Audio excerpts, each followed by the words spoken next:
What's up, comic book fans? My name is Bruce Moreau and welcome back to the channel. In today's episode, I will be reviewing the books that I picked up on April 2nd, 2019.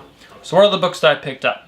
I picked up The Amazing Spider-Man 18.HU, Captain America number 9, Deadpool number 11, War of the Realms number 1, Justice League 21, Young Justice number 4, and Assassination number 1, which will be my first indie book to review for you guys, so that's pretty exciting. Alright, so up first I have The Amazing Spider-Man 18.HU, written by Nick Spencer and art by Ken Lashie, I believe it's Lashie. So this is a add-on book to the main The Amazing Spider-Man story. That's why it's .HU. So this book doesn't strictly follow Spider-Man and Kraven and everything else that's going on in the book. It focuses on the Gibbon. And the Gibbon is this low-level villain that just gets sucked into this thing that's happening to Spider-Man. And that's something I forgot to do in my last episode, was to kind of like recap what's happening in the book. And to give you that, I'll give that to you guys now. So what's happening in the Spider-Man universe is Kraven is back. He was resurrected. And he decided that he wanted to go on a final hunt. And this final hunt is, he took all of the villains that had an animal theme. So like Rhino, the Lizard, and there's so many. There's so many villains out there that are in the Marvel universe, and they're all sucked into Central Park. And Kraven teamed up with Kid Arcade, and he's put a dome over Central Park that you can't get in or out. And Kraven, it's not just Kraven that decided to hunt these villains in Spider-Man. He's gotten the worst 1% or 0.1% of the richest people in the world. You know, he found them out in the world, you know, hunting rhinos and hunting beasts, and he, you know, convinced them that if they give him his money, that he could give them the best hunt in the world. So that's what's happening right now in the book. So Spider-Man and all the villains are trapped in Central Park, and this 0.01% of the worst, richest people in the world are hunting these villains and Spider-Man inside of Central Park. So, like I said, this is kind of like an add-on story to that, and it focuses on the Gibbon. And the Gibbon is like this low-level villain, and it tells his story, and you realize it does it in such a beautiful way, and it shows you that, you know, even if you are a villain, you're not necessarily the worst person in the world, and this story gives so much gravity and so much struggling with to find the right word, but it makes the story so much realer, and it has so much more emotion, and it gives life to what's actually happening to these people, even though they're villains inside of this dome. It made the story that much better for me. So this is a great book if you are reading the Amazing Spider-Man storyline right now. The art in this book is also beautiful. It's, like I said, it's by Ken Lashie.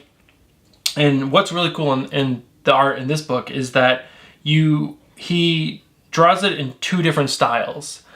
Because in this book there's some flashbacks to when the Gibbon first started as a villain, which was, you know, probably back in like the 70s and 80s, and it has a certain look. And normally when a book will do that, they'll have two artists, one artist to do like the flashbacks and one person to do what's happening in the current time. But Ken Lashie does it all, and it's beautiful and it's seamless, and the colors are amazing. It really, really drives home this story. It's really beautiful. So my final thoughts on the book is just that if you are reading the Amazing Spider-Man storyline, I would highly, highly recommend picking this book up. It was a really, really good read. Is it a good jumping on point? Not really. It is kind of just like a one shot. But like I said, if you are reading the Amazing Spider-Man storyline, I would definitely pick it up. All right. Up next, we have Captain America number 9. So there's a lot to talk about here. So let me just recap for you guys what's happening in this book. So Captain America is in jail for killing Thunderbolt Ross. if you don't know who Thunderbolt Ross is, he is Betty Ross's father, who is, and Betty Ross is the Hulk's ex-girlfriend. And so, and he, I believe, before he was murdered, was like the head of the U.S. military. So he was a very important person. So Cap's in jail for killing Captain America. Or not Captain America, Thunderbolt Ross. And Captain America's girlfriend, Sharon Carter, believes that he was framed. And so she has this badass group of women trying to find out if prove that he was framed. And also, before all of this happened, Hydra had taken over the world. And that was obviously defeated, and they fell. And to fill that power vacuum, a group called the Power Elite took their place. And this lady named Alexa Lukin is the head of the Power Elite. And she's important because she is the wife of Alexander Lukin, who shared a body with the Red Skull for a while. So that's what she is, but she also just recently resurrected her dead husband. So the Red Skull is back. And lastly, that's all. That's pretty much brings us up. So, oh no, wait. Wolfgang von Strucker is the warden at the jail that Captain America is imprisoned at, which, von Strucker, pretty evil. And also, so he's the warden at this Supermax prison that Captain America's at. So that's not good news for Cap. So that brings us up to speed to what's happening right now in Cap. So obviously this is a great spy James Bond book, and up until this point it has been such a good read, and this book does not miss a beat. It's great pacing throughout all the books. You get little hints of what's going on here, what's going on there, but you never force-fed the story. It's always just trickling it in and keeping you engaged. And it's a really good book. I really like it.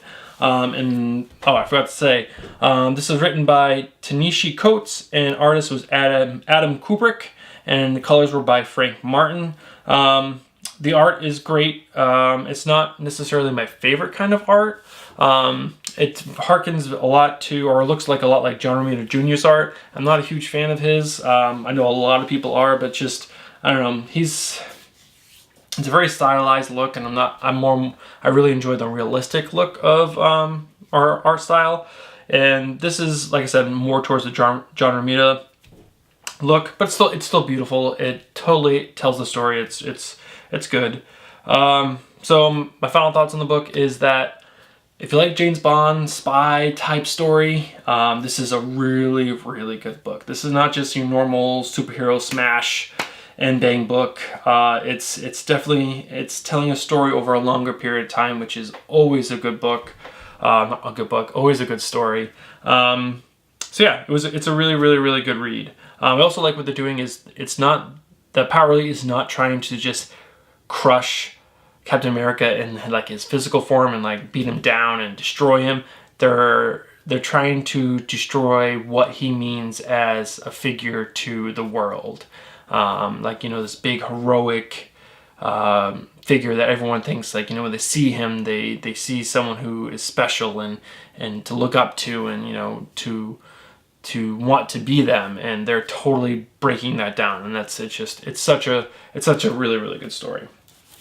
All right, up next we have Deadpool number 11. This is a good book.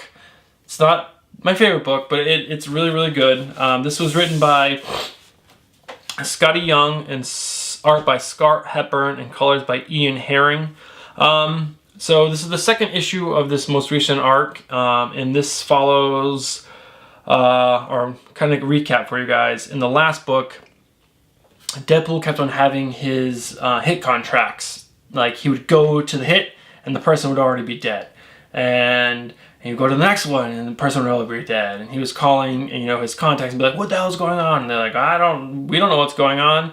So he was getting really frustrated. So what he did was he set a trap to catch this person who is taking all of his hits from him. And of course, the trap backfired and Deadpool got captured. And it's by this guy called Goodnight, who looks a lot like Captain America and like Batman fused together. And in this book, we get it's basically kind of like the backstory of who Goodnight is. And there's definitely like a whole section that is exactly or very closely Batman's origin story. But it's a fun read. Deadpool is always a fun read. This is Scotty's work recently has been much shorter arcs, and they're just fun, easy reads. They're not like heavy and dramatic and stuff like that. But again, it's Deadpool. That's never going to be the Deadpool case. The art was really, really good. It fits Deadpool perfectly because it has like the body shapes are not distorted or anything. The lines are very well done. Everything's proportional, but it also has a certain amount of cartooniness, which is great for Deadpool. So my final thoughts on the book is, if you're looking for a quick, easy, fun Deadpool read, this is the book. Like it's Deadpool. It's a really, really fun book. It's a good jumping on point. I would say if you want to pick up the last book, maybe. But this is necessarily not a good jumping in point right now. What do we got next? Oh, War of the Realms #1. I have been waiting for this book for a long time. I have been a huge fan of Jason Aaron's run on Thor, and this is the culmination of his run, which I believe started back in 2013. It's been going on for a very, very long time, and the one word to describe what this story is going to be is epic. It's going to be so freaking good. All right, so give you guys kind of a quick recap of what's been going on with Thor to get us to this point. So a while ago, Thor lost his ability to wield his hammer. And then when he lost his ability to wield his hammer, a woman named Jane Forrester picked it up. And we had a Lady Thor for a while. And while we had a Lady Thor, Odin's son, or Thor, was hunting Malakath, who is the worst dark elf there is. And when he was hunting him, he found him, but then Malakath cut his left arm off. So he lost his arm for a while. He now has a metal one. So what else happened? So yeah, Malakath was freed. Odin's son lost his arm. We had a Lady Thor. Asgard was almost destroyed by Magog, and to save what was left of Asgard, a Lady Thor threw Mjolnir, or Thor's hammer, into Magog, which then flew into the sun and destroyed Magog, but the hammer has never come out of the sun, so Lady Thor reverted back to her normal self, and Odin's son became Thor again, but without a hammer. So that also Malakath had, once he freed himself, started to amass an army, and as the army grew, he started taking over the realms, and there's 10 realms in total, and up until to this point he has conquered 9 of them, and he's coming for the last one, which is Earth. So that is a very shortened, very not in order briefing to get you guys up to this point, but as you can tell, a lot of stuff has happened, and this is going to be the end of Jason Aaron's run on Thor. And I am so excited for this. So in this book, Malakath starts putting his final pieces in play, and he comes to Earth, and the invasion starts. And so we see all the heroes come out and start to try to repel Malakath, and we see that Malakath has taken Thor kind of like off the board for right now. And oh yeah, I forgot to tell you guys in my briefing is that Thor now has a talking hellhound dog named Thori, and if that doesn't sound amazing to you, just check out some of the pictures, and don't forget he talks, and he's hilarious. Yeah, this book is just amazing. What's it? So yeah, I forgot. Written by Jason Aaron, drawn by Russell Darterman, and colors by Matthew Wilson. And so to get to the art is absolutely gorgeous. It's so beautiful.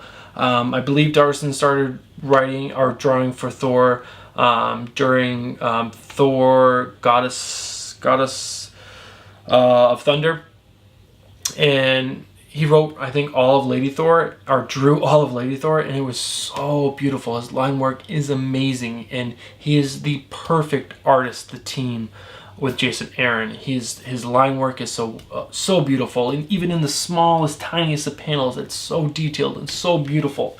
And the colors by Matthew Wilson is just, it makes everything just pop off the page, and it's amazing.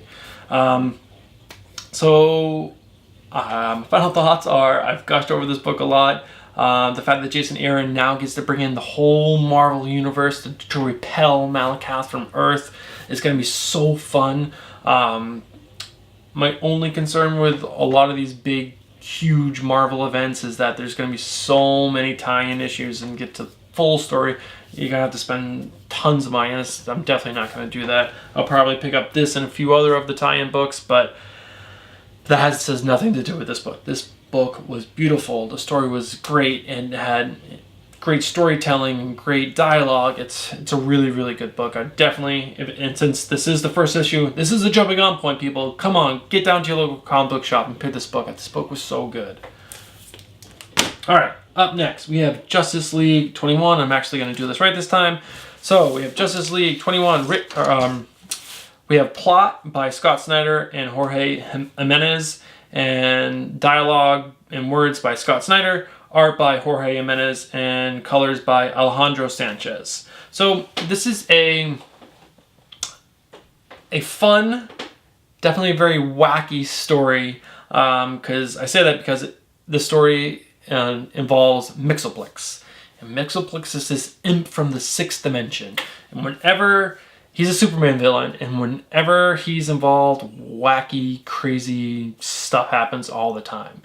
Because he can change reality to whatever he wants. Like, I believe in the issue prior to this, or two issues ago, like, you know, the Justice League was going after him, trying to bring Mixoplex down, and he, like, you know, turned Green Lantern's ears into horns and his nose into a big red squeezy thing, and it was just, it's always mayhem and always chaos.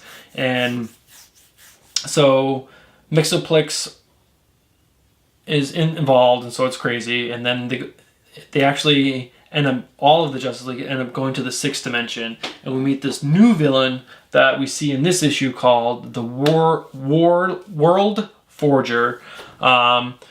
And Superman's trapped, so he went in first, and he's trapped in this actual pocket dimension within the 6th dimension, where there's no sun. So he starts losing his powers, and he's just trapped alone on this planet, because the World Forger knew if he was in play that he'd be a problem for him.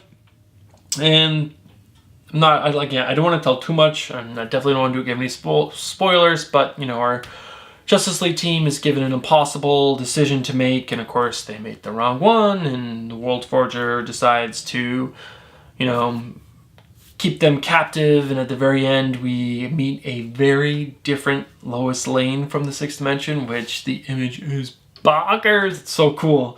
So this has been like this was a really fun read. All of this current arc has been really, really good. If you like wacky, fun, out of this world stuff, and the art by Jorge Jimenez is, I know I said Russell Darterman's work on Thor was beautiful, but Jorge Jimenez's work on this it's beyond. It's so beautiful. The line work is so detailed, and he brings so much emotion, and in each panel you can just see exactly what the character is supposed to be thinking and feeling and doing, and it's gorgeous. Yeah, so final thoughts on the book. It's a really, really fun read. We are 21 issues into Scott Snyder's arc, so there's a lot of back history to get up to this point. But if you're willing to pick up I believe some of the first arc or 2 arcs are already in trade, so you should be able to get it caught up pretty quickly. Yeah, so it's not necessarily jumping on point. You can jump into this current arc if you picked up the last 2 books, so you're not too far behind. Only 2 books left, guys. All right, we have Young Justice #4.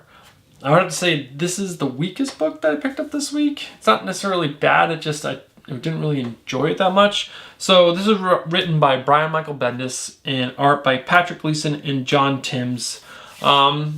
So our heroes are trapped on a world called Gem World. And in this book, we see the main group of our heroes are trapped in Opal City, and they're talking about how to get out. And this one character, Amethyst, who is part of Gem World, starts giving them backstory of like why they're trapped there and what she's been going through. So this is kind of like a catch you up on the Gem World politics issue. So it moved kind of slow. There was a whole scene with Impulse and Connor Kent, and Connor Kent is my favorite Superboy of all time. And I love Impulse. He's just funny and he's hilarious. And we also find out that Connor Kent has a daughter. I'm not going to spoil her name because that's kind of like a little hint at some other stuff. And yeah, so it was kind of just a slow-moving book. I think Brian Michael Bendis is building this world, and it's going to take probably the first arc to like lay all the groundwork, and then his follow-up arc will probably is where everything will pop off and start going crazy, and I'm going to love it, and I'm going to be raving about it to you guys. So, yeah, it was just a slow-moving book, but the characters are great, and it's Brian Michael Bendis. It's going to get great. The art was good. Having 2 artists on a book is sometimes tough because in this book it wasn't so much jumping from the past to the present. It was kind of like all this kind of like somewhat current, and their styles look a lot alike. So it was a little distracting when you're going from one to the other. But both are very talented. Both are beautiful artists. So it wasn't. I'm not complaining about the art. It's just, I don't know. Maybe because the story was a little slow, I just didn't really, the art didn't help make it more exciting, I guess. This is jumping on point. It's the 4th issue in. It's not really a jumping in point. If you're willing to go back and pick up the first 3 issues, sure. Or just wait for the trade to come out in probably like a month or 2. All right, last book. We have Assassination #1, my first indie book. This is written by Kyle Starks and artist Eric Henderson, and they were both the creators of this book. I actually picked up a signed copy at Midtown Comics. So, it's a terrible glare. There we go. So this was a really, really fun book. So we have, oh man, I should have wrote down the main character's name. But he's, I believe, the second best assassin in the world, and he starts being hunted by another assassin because he obviously has a hit on him. So what he decides to do is get the next 20 best assassins into one room, and try to hire them to go after this assassin that's trying to kill him. And obviously, chaos ensues. And again, I don't want to ruin anything, so. It was just really, really, really fun. I'm definitely going to be picking up the next issue. The dialogue was great. This pacing was great. I can't say enough about this book. I would definitely, if you're looking for just like a fun, almost Deadpool-esque, it's not like mutants and everything, it's just humans, but it's that funny kind of punchy storytelling, assassins, and there's going to be blood and guts. And if you like that kind of stuff, definitely check this book out. It was really, really good. Jumping on point, it's #1 issue, guys. You gotta pick this up. So, I think that's it for this week, because that's my last issue. Thank you guys all again for tuning in and checking out my videos. I really, really appreciate it. Also, I did want to say, if you guys are reading comic books, you guys should check out your favorite artists and writers' Instagrams or Twitter accounts. I started following a lot of these people, and they constantly posting stuff, hyping their upcoming books or putting out sketches or letting you know if they're going to be at a con coming by. I would highly suggest following some of these people, especially Scott Snyder, Greg Capullo, Jorge Jimenez, and any of these guys. It's such a good idea if you're into comics to follow these guys on their social media. Guys and ladies. So yeah, that's going to be it for this week, guys. If you guys like this content, make sure you smash that like button. If you're interested to hearing what I say about the upcoming movies, comic books, and TV shows, make sure you hit that subscribe button and the little bell notification button above that to be notified when I upload the next video. I will be seeing Hellboy this weekend, so watch out for my review on Hellboy, hopefully dropping Monday at the latest Tuesday of next week. Again, thank you guys all for tuning in, and I will see you guys in the next one. The next one.